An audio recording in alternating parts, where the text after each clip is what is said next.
And our fourth main topic today gets submitted to us by Kayleigh Walsh, who writes, "Hey, John and team. First time writer, but I've been watching the show since I found you during Wandavision, so thank you for that." Well, it's awesome to have you here, Kayleigh. Thank you for letting me know that. Anyway, I wanted to know what you think about the idea for an Eternals prequel series on Disney+. Apparently, the writers have it all mapped out and are ready to go on it. Do you think it's a good idea? And more importantly, do you think it could actually happen? All right, thanks a lot for sending that in. Appreciate that.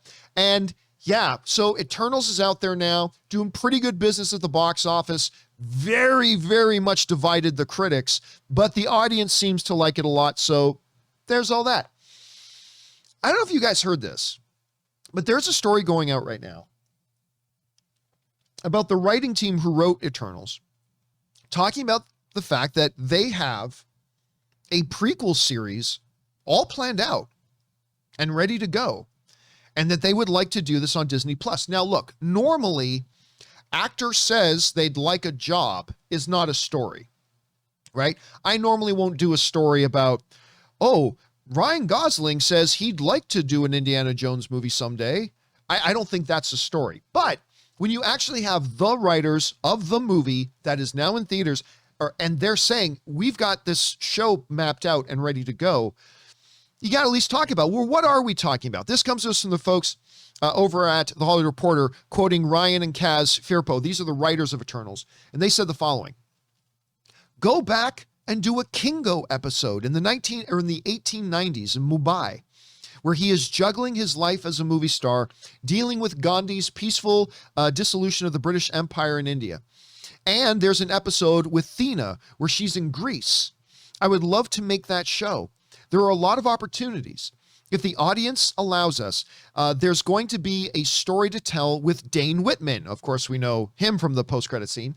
"There's going to be a story to tell in the cosmos with the Eternals confronting Arishem and all the Celestials, who are these incredible metaphors for creation.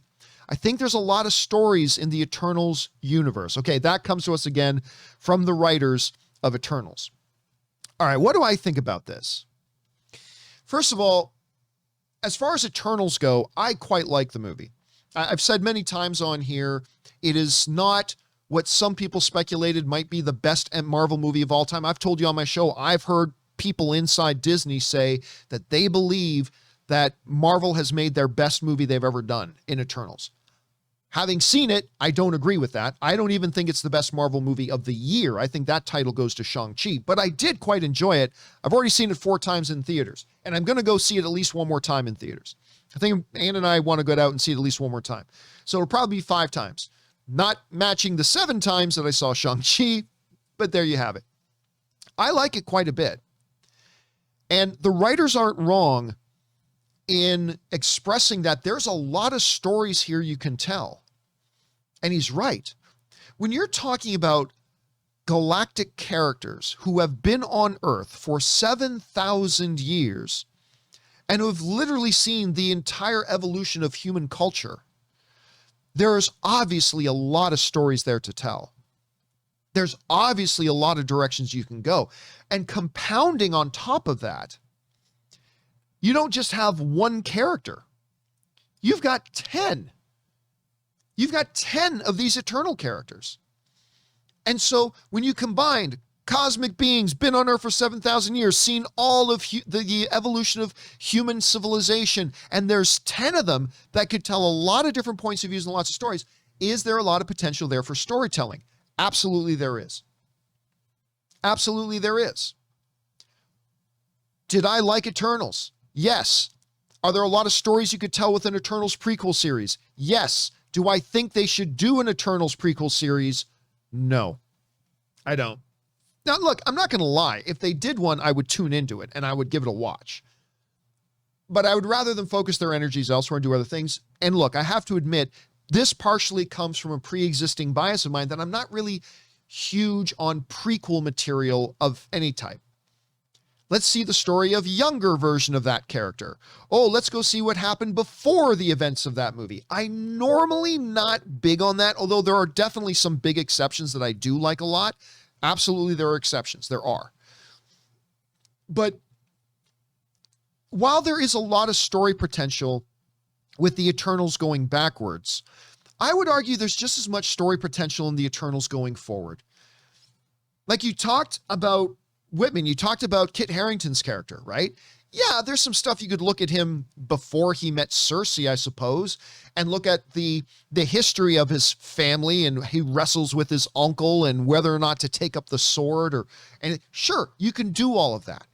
But you could also do those types of flashbacks in a story about him moving forward, right? Just as you told the story of Eternals on the big screen and did flashbacks to fill in the gaps of their backgrounds, you can still do that with him moving forward.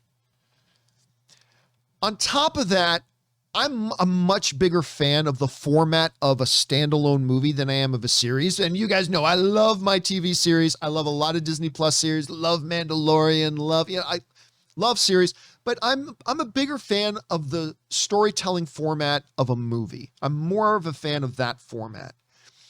And you've already got the Eternals here. And listen, I just kind of think an Eternals series on Disney Plus presents two problems. Pick your poison. Number one, it's far too expensive to do as a series. Far too expensive as a series. Even the most expensive series that, Disney Plus has done only ends up being about 50 million, or no, what was the number we came up with? Maybe it was like 35 million, like maybe 35 million an hour. 35 million an hour, right? Or it was even lower than that. I can't remember exactly. But at any rate, we did the math before on a Campea Classroom where like even the most expensive television series ever made is laughably small in budget compared on a per minute basis of the budgets that go into making a full feature film. So you either got to, one, have a far too expensive series, or number two, you got to cheap out on it. You got to cheap out on it and do the best you can with a smaller budget. And I don't know that you can do that once you've already had them on the big screen. So I don't know.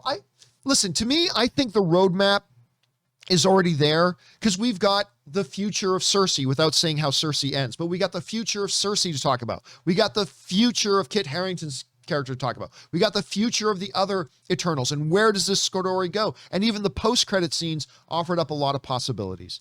So I think they're right. There is a lot of storytelling potential moving backwards with the Eternals, but I think it's better to move forward. So number one, I'm not really super interested in a Disney Plus Eternals. I'm more interested in a Eternals 2. And I don't think it's something they would do because I think it's just a little bit cost prohibitive. But anyway, that's my thoughts. I could be 1,000% wrong about this, guys. 1,000% wrong. Question is for you. What do you think about this? The writers of Eternals are saying they've got this thing mapped out. They've got a prequel series in mind for Disney Plus. They want to do it. Do you think they should? Do you think they will? Whatever your guys' opinions on that are, jump down to the comment section below and leave them there.